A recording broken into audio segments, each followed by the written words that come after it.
এখন ব্যাটসম্যানকে সেঞ্চুরি করার জন্য আর মাত্র 1 রান দরকার। এবার বল চলে আসলো আর আউট। আর সেই সাথে চিকুর স্বপ্ন হয়ে গেল ওয়াশ আউট। চুপ করো বান্টি, বাজাবেন আমার মগজের ঘন্টি।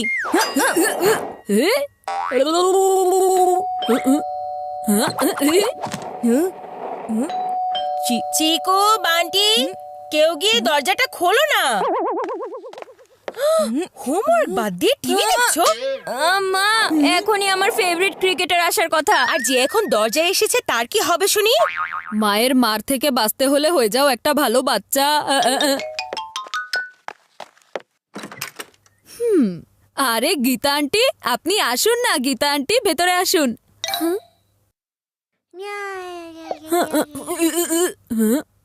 আজকে তো মুন্নাও সাথেই এসেছে। এবার আমার ডান্স প্র্যাকটিস পানিতে চলে গেল। হাই মেঘা। আরে গীতা, এসো এসো। ও মুন্না, তোমার আন্টির কাছে এসো তো। তোমার চিকু ভাইয়ের সাথে দেখা করো। জানো মেঘা, আজ মার্কেটে অনেক বড় সেল শুরু হয়েছে। হ্যাঁ, আর আজকেই তো সেলের লাস্ট ডে। ওয়াও, কি বলছো? তাহলে চলো শপিং করতে যাই। আমি আসলেই যদি যেতে পারতাম, কিন্তু মুন্নার সাথে শপিং করা পসিবল না মেঘা। যদি মা আর আন্টি আউট হয়ে যায় তাহলে আমি শান্তিতে ক্রিকেট ম্যাচ দেখতে পারবো, আর মুন্নাকে বান্টি সামলে নিবে। মা যদি শপিং এর জন্য চলে যায় তাহলে আমার ডান্স প্র্যাকটিসে কোনো বাধা পড়বে না। এই মুন্নাকে তো চিকু সামলে নেবে। আন্টি, এত চিন্তার কি আছে? আপনি মায়ের সাথে শপিং করতে চলে যান না। আর মুন্নাকে আমরা দুজনই সামলে নিব।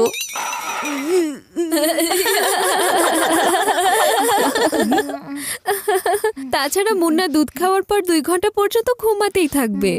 2 ঘন্টা পর্যন্ত ঘুমাতে থাকবে? তাহলে এর মধ্যেই আপনার শপিং হয়ে যাবে আন্টি। তোমরা দুজন সত্যি মুন্নাকে সামলাতে পারবে তো? হ্যাঁ মা, এটা কি এমন বড় বিষয় হলো? আমি যেখানেই বান্টিকে সামলাতে পারি, তাহলে এই বেবিকে সামলানো কি এমন বড় বিষয় বলো? মা, যেখানে আমি চিকুর সাথে থাকতে পারি সেখানে বেবির সাথে থাকা কি এমন বড় বিষয় হলো বলো? ঠিক আছে, তাহলে বান্টি তুমি তোমার রুম একদম পরিষ্কার করে ফেলবে, আর চিকু তুমি তোমার হোমওয়ার্কও কমপ্লিট করে ফেলবে। আমি কিন্তু ফিরে এসে চেক করব। ভালোই হয়েছে, মুন্না ঘুমিয়ে পড়েছে। এখন আমরা অন্তত শান্তিতে শপিং করতে পারবো। বাই বান্টি বাবা। অনেক অনেক শপিং করবেন। Bye bye. Yes, speaker on. আর আমার ম্যাচ অন। বল দ্রুত গতিতে বেরিয়ে আসছে।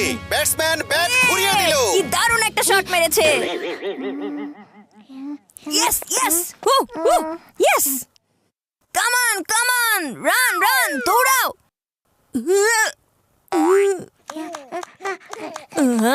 মুন্না, তুমি কিভাবে উঠে গেলে? রিমোটটা ভাইয়াকে দিয়ে দাও। লক্ষ্মী বাচ্চা, দাও। নো, ব্যাটসম্যান কি রান আউট হয়ে গেছে নাকি? থার্ড আম্পায়ার একটু ঠিক করে দেখুন না।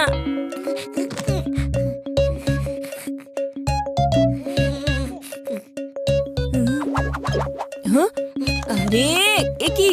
ও তো আমার ম্যাচের পুরো মজাটাই নষ্ট করে দিল।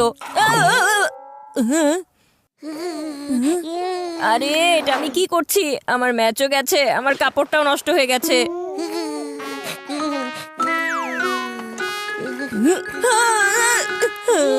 এটা তুমি কি করে দিয়েছো? অনেক কষ্ট করে আমি সব হোমওয়ার্ক কমপ্লিট করেছিলাম, আর তুমি এটার উপর পানি ফেলে দিয়েছো। কি করলে তুমি এটা?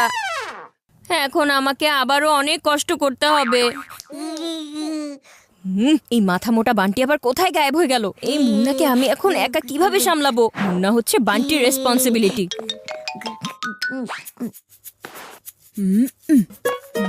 মা যখন সবকিছু গোছানো দেখবে তখন আমি এক্সট্রা পয়েন্ট পেয়ে যাব। এখন আমার সব কাজ শেষ আর ডান্স হবে শুরু। টাটা।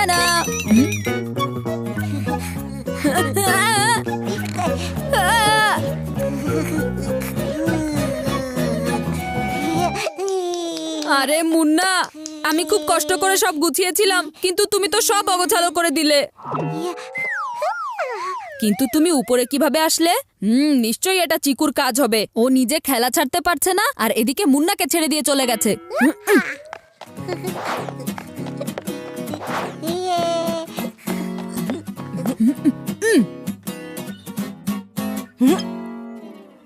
এই বান্টি, বাজাবে না আমার মগজের ঘন্টি। এখনই টিভি চালু করো বলছি। আগে এটা বলো, তুমি মুন্নাকে আমার রুমে ছেড়ে গিয়েছিলে কেন? হ্যাঁ, কারণ তুমি নিজেই তো বলেছিলে যে মুন্নাকে তুমি একাই সামলে নিতে পারবে, তাই না? এই আমি বয়সে ছোট আছি কিন্তু বুদ্ধিতে না। আর এই কথাটা তো আমি একা বলিনি, তুমিও তো ম্যাচের বাহানায় বলেছিলে কথাটা। আর তোমারও তো ডিস্কো ডান্সার হওয়ার শখ হয়েছিল, তাই না? তাহলে এখন মুন্নাকেও একটু ডান্স শিখিয়ে দাও না। মুন্নাকে তুমিই রাখো, কিন্তু ওকে নিজের মতো বাজে ব্যাটসম্যান বানিয়ে দিও না আবার।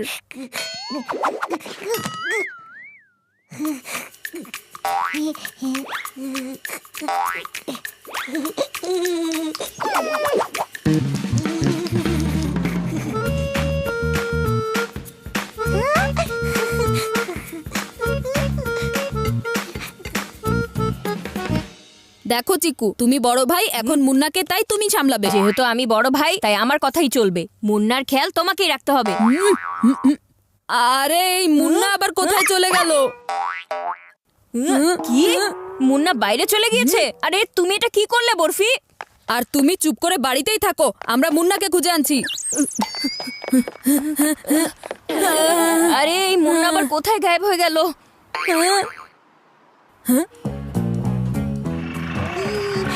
ওই দেখো, চলো বান্টি।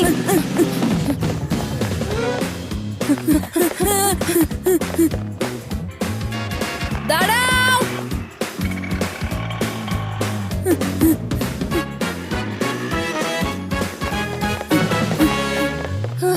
আরে মুন্না কোথায় গেল? বাচ্চা এখানে। আপনি না মানে হ্যাঁ আমি তো বাচ্চা, বাচ্চা সুফলা। আরে না না, আমরা একটা ছোট বাচ্চার কথা বলছিলাম। আমি তো শুধু দেখতেই বড়, কিন্তু মন থেকে এখনো অনেক ছোট বাচ্চা। আপনি তো বুঝতেই পারছেন না, আপনার অটোতে যে বাচ্চাটা বসেছিল তার কথা বলছি। ও কোথায় আছে? আমার অটোতে কোনো বাচ্চা কাচ্চা নেই, যদি কেউ থেকে থাকে সেটা শুধুমাত্র আমি। নাম বাচ্চা সুফলা।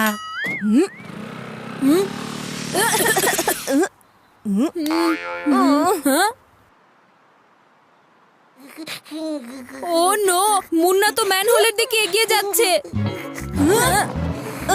ওর নিশ্চয়ই বেলুন খুব পছন্দের, কিন্তু বেলুনে ব্রেক লাগাতে হবে। কি করব, কি যে করব? আইডিয়া!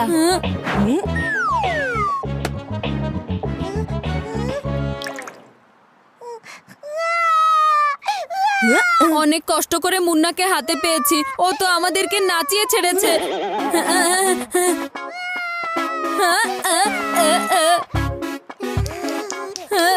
লা লা লা লা লা লা তোমার এই লা লা বানরের লা মতো লা। কাণ্ড কারখানা অনেক পছন্দ করছে, তুমি করতে থাকো।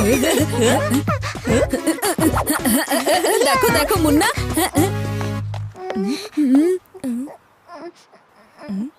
বান্টি, এখন জলদি আমাদেরকে বাড়িতে পৌঁছাতে হবে। গীতা আন্টি আর মা চলে আসার আগে মুন্নাকে ঘুম পাড়িয়ে দিতে হবে। আরে বাচ্চা! মনে হচ্ছে এখনো এই ছেলে দুটো ওই বাচ্চাটাকে খুঁজে বেড়াচ্ছে। আরে বাচ্চা সুফলা! এ তো আমার নাম ধরেই ডাকছে। বাচ্চা সুফলা, আমরা দুজন আপনাকেই তো খুঁজছিলাম। আপনি হ্যাঁ? প্লিজ আমাদেরকে এই বাচ্চাটার সাথে বাড়িতে ছেড়ে দিয়ে আসুন না। আরে এসো এসো, চলে এসো। বাচ্চাদের বিষয়ে এই বাচ্চা সুফলা কখনো পিছু হটে না। বাচ্চা পেয়ে গেছি, আর বাচ্চা সুফলাকেও পেয়ে গেছি। আমাদের এখন আর কোনো টেনশন নেই।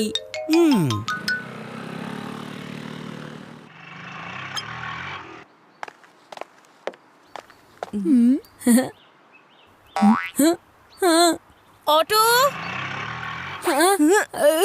আমাদের টেনশন তো সামনে দাঁড়িয়ে আছে। ও নো, মা আর আন্টিকে এখনই সামনে পড়তে হলো। এখন ওরা যদি আমাদেরকে মুন্নার সাথে এখানে দেখে নেয় তাহলে 12টা বেজে যাবে চিকু ভাইয়া। ভাইয়া শুনুন, আপনি কি যাবেন? আরে ম্যাডাম, দেখতে পাচ্ছেন না আপনি পেছনে বাচ্চা আছে? বাচ্চা কই? কোথায় বাচ্চা? হ্যাঁ, এটা কি হয়ে গেল? সব গায়েব হয়ে গেল। ওরা তো আসলেই অনেক দুষ্টু বাচ্চা। আজকাল সরলতা তো শুধু এই বাচ্চা সুফলার মধ্যেই রয়ে গেছে। মনে হচ্ছে আপনি চিকু বান্টির মতো দুষ্ট বাচ্চাদেরকে পেয়েছিলেন। দাঁড়ান ম্যাডাম, কেউ যেহেতু নেই সেহেতু আপনারাই বসে হ্যাঁ পড়ুন। হ্যাঁ, চলুন।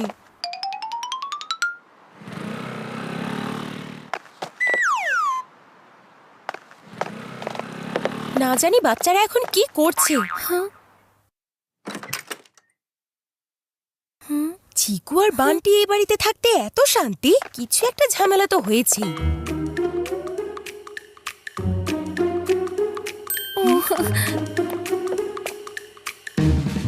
ওয়াও, তোমরা দুজন বসে পড়ালেখা করছো? হ্যাঁ মা, আমার ফেভারিট ক্রিকেটারের মতো ফার্স্ট হতে হলে পড়তে তো হবেই। মুন্না তোমাদেরকে আবার বিরক্ত করেনি তো বাচ্চারা? একটুও বিরক্ত করেনি। ও তো এত আরাম করে ঘুমাচ্ছিল, আমাদের দুজনের মনে হয়েছিল ও হয়তো বাড়িতেই নেই।